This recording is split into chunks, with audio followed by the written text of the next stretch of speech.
been busy working all night, and I'm telling everybody I'ma get it right. They know what I'm living like. I've been busy going all out, and I'm telling everybody I'ma get it. Good morning, everybody. It is hot as balls outside. It's like 150 degrees. I don't know. It's hot even for me, and I love the dry heat. We are playing a day 2 of the H.O.R.S.E event in about 20 minutes, the 3K. I'm at a table today with none other than Phil Hellmuth once again. I've played so many tournaments so far with him at my table. Not for very long periods. He's either late regged or, gotten broken or something like that. But, yeah, we're going to play together. He's got a decent stack. Also at the table, we've got Adam Friedman, who you may remember as the guy on ESPN who just started bawling when he got knocked out, just full-on tears. Eric Buckman, another player at my table, who is a November 9er. So pretty tough table to start, but I'm ready to go. My horse game is on point, yo. So feel good about that. The structure for this event, like I said in the last vlog, is quite good. Which brings me to another thought about like the 10K structures and something that people don't realize. It's much more difficult to cash in a 10K than it is in the other events for a couple of key reasons. Obviously, they're smaller fields, right? So you think, okay, well, smaller field, easier to cash. No, it pays a lot fewer spots. So if you have a 100-player event, only 15 spots get paid. Now, the other added thing is like day 2, the structure goes to 2-hour levels, which means there's a lot more play. On top of that, when you're down to three tables, you're dealing with a higher propensity of professional players. So it's much more difficult to actually get from 27th to 15th for a cash than it would be when you're near the bubble and say a tournament that has 2,000 players is going to pay 300 spots. In a tournament like that, you could late reg last minute, double up a couple times, and you're very close to cashing. These 10Ks, what happens is near the bubble, play slows down so much that from 23 to 20 players often takes 3-4 hours. And again, it's typically highly skilled poker. So it's a completely different version of poker that you're going to see in the 1500s. Now, that can't be stressed enough, and I don't think it is very often for people. They just look at, well, a 1500 and a 10K is like the same thing. They're very, very different because of the caliber of play. It is a much more skillful form of poker at the 10Ks simply because of the higher percentage of professional players. So I've always appreciated the championship events, the 10Ks. That's typically what I like to play. I enjoy. I still play the $1,500 mixed game events, but I think the 10Ks are special. And my concern going forward would be that they kind of become just like every other tournament, and they're not. Winning a bracelet in the 10K horse event doesn't have the same ring to it to me as winning the $300 giant or like the hyper turbo 1K with bounties. You know what I'm saying? Not all bracelets are created equal. They count the same in terms of history, but they're not necessarily they don't all hold the same prestige as like the 50K Players Championship or the main event, for example. So that's what we're going to do today, guys. 15 minutes away, we're going to play day 2 of the H.O.R.S.E, and we are going to run good, and we are going to finish the day. Our intention is to finish with 600,000 in chips, and we're starting with 45. So that's a tall order, but we're going to get there.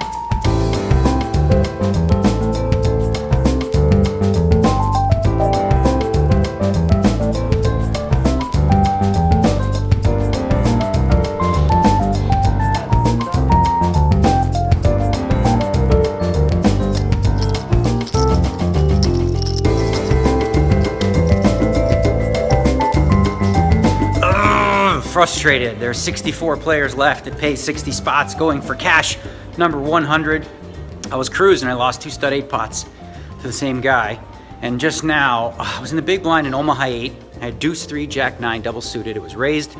Miami John called in the small blind. I called. Came ace, jack, jack. Check. I checked. The button bets. John check raised.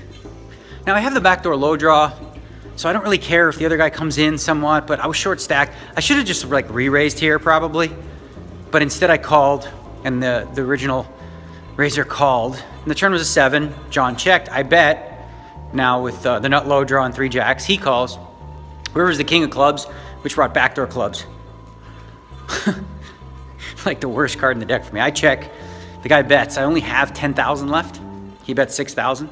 I thought about it for a while, folded. He showed me the ace of clubs. Quite confident it was a good laydown. Very next hand, luckily, we doubled up with jack, jack, deuce 5 against the big blind, all in, flop the jack. So we have about 20,000, and we're going to be playing, 4 and 8,000 limits? 64 players left. So, man, dang it. I should have re-raised there. Oh well. On to the next one. I mean, the next hand. Hey Daniel, this is Ryo. Look at this beard. You know how long I haven't worn a bracelet? Never. I need your help. I need a shave. And I tried reading all these poker books and I even went vegan. But when I look at my wallet, I think the main event is as far away from me as Germany. So I thought about how can I impress you to pick me, and I thought about twerking. Oh no! Oh, clearly not as good as Marissa. How about I imitate Scotty Wayne? You call, I'm gonna be all over, baby. I call. Body time!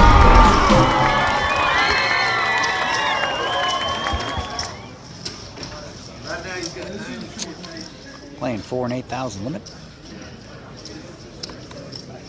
I got 4 frickin' annies. 4 stud annies. Very nice. Steam. Huh? Okay, so we're playing stud right now. As you can see, I got 2 chips left, 2 annies, and we're literally 2 off the money. This is an interesting thing for stud. You don't just throw the chip in with garbage on the hand, because no matter what, when I get it all in, I'm going to have a chance to get 8 times my money. So I might just literally ante down to nothing. I had like 8,000, 7, 6, had to bring it in 5. Now I'm down to 2. So we might just wait. Okay, so now it's official. This is it. The 1 chip. I think you let it wind down just so you could take all those pictures. No. These aren't pictures. You really, yeah, I did this for fun. Yeah, I really wanted to have 1 chip right now in the bubble. That's what I wanted. What you had 800? That's what's left, right there. 0. Yeah. Oh shit. Now they're doing the hand-for-hand bubble thing. I didn't even get to be a part of it. Off to PLO 8 or better, I guess. See you in a minute. See you, kids. So, looks like cash number 100 is going to have to wait. Very, very frustrating. I got it up to like 80,000.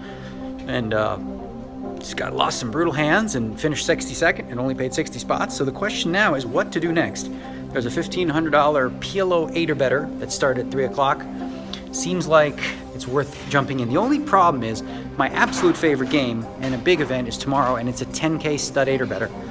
So, the question is, do you just skip this event to play the 10K stud 8 or better, or play this in the hopes that, like, you either win it or you can late reg the 10K stud 8. So I'm gonna play it. I'm gonna give it my best effort, and then yeah, that.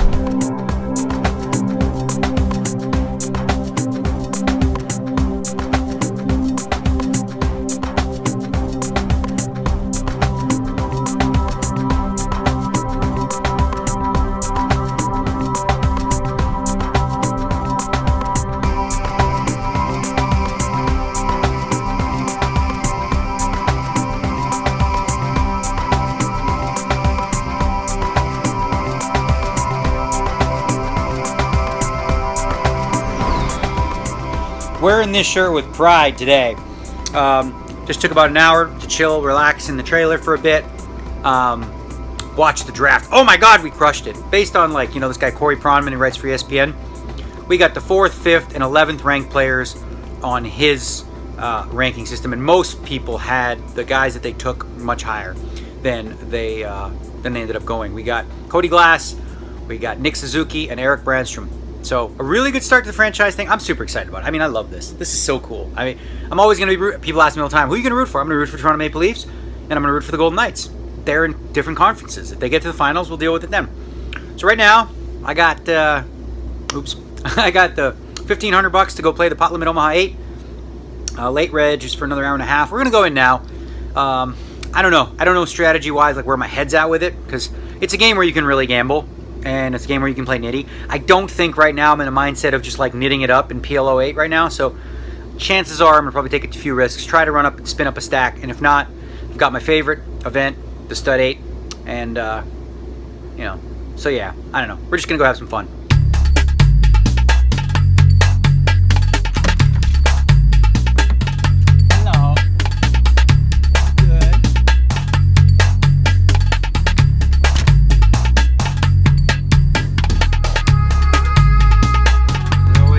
Good. How about yourself?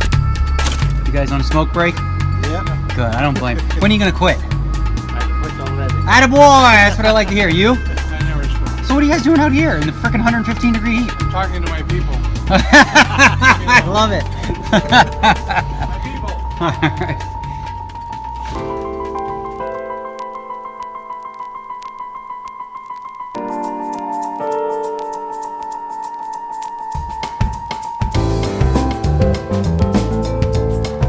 What's up, y'all? How you doing? I'm chilling, man. Good to see you. I'm gonna try to spin up a stack. How about that? Yes, sir. Go ahead and draw your Take a seat, any seat. seat. I'm gonna get the lucky one. There it is. Boop! There it is. Good luck, Mr. Shaka-laka, Negreanu. laka, laka, laka. Boop! There it is. Good luck, sir. Where am I going? Gold, green. Say hello to the people. Oh, I just missed a big blind. Darn it. Oops. You gotta wait, man. Oh, okay. PLO 8 or better. You guys ever played this game before? No. Anybody here have a job? Raise your hand if you have a job. It's very important. Anybody? You don't have. You're a pro. You? You got a job? He's a D-gen right here. Who else got a job? Nobody? I got a job. You got a job? You got a job? I have a job. You're not at my table. I don't care about you. Anyway. Precisely. Okay. It's not good to play at a table when nobody has a job. You want to avoid that as much as possible. Okay, they got us moving now. Purple 137. Where do we find 137? 137. Let's go that way. There it is in the corner. Excuse me, I'm gonna torch it. Damn it, I missed the hand. I was trying. Okay. New victims over here. We're gonna have to double through. Anybody here have a job? No? No. Shit. You got a job? Are you out? No.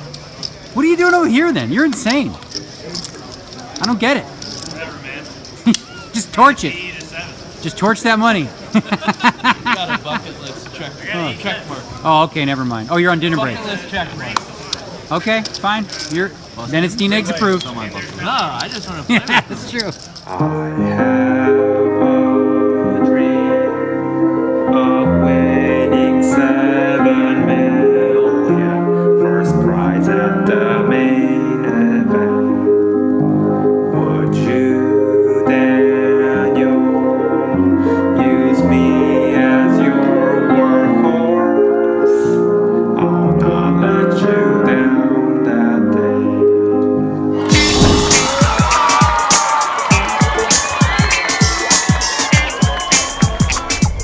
Hand right here.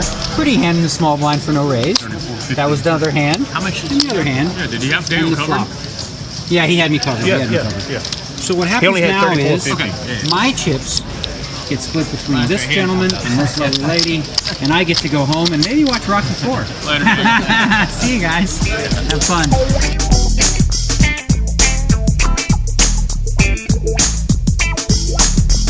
Guess who's home, honey? You ready for a Rocky night? We're gonna do Rocky 4. You remember Rocky 4? No. You know when Rocky 4 was made in 1985. How old were you then? He wasn't born yet. Okay, so we're gonna watch this movie, and this movie has a lot of meaning to me that I'll explain to you. Yeah, as we. Okay, so the valuable learning in Rocky 4 is related to this. So in Rocky 3, we learned that, like, you know, Rocky was doing all the commercials and all this stuff, and while other people were like, Clubber Lang was training hard, right? So we learned that, you know, we got to work hard and train hard, right?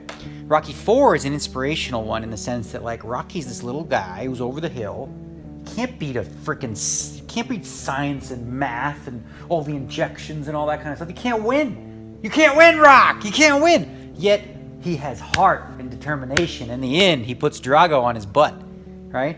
So that's like a reminder, or, you know, the comparison I like to think of is like the online poker player who has like GTO figured out and they know everything kind of thing. It's like, but you know what? Good old Rock. Rock's got the heart and the determination. So this is an important movie for me at the World Series of Poker whenever I feel like I'm, you know, up against it, or if I start to get intimidated by someone. I'm like, when everyone's like, oh my God, this kid, he's the greatest of all time. I'm like, how old is he? 21. I'm like, oh wow. You know, and as Phil Hellmuth would say, let's see if he's around in 4 or 5 years. And some of them are, but not all of them stick.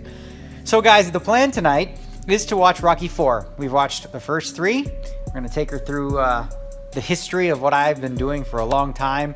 And do you like these Rocky nights? Yeah? Yeah. You just like that I'm home. I just like that you're home. Oh, she's so sweet, isn't she? All right, guys, that's another day. World Series of Poker vlog. We're gonna unwind here, get my Rocky fix on, and see you guys tomorrow.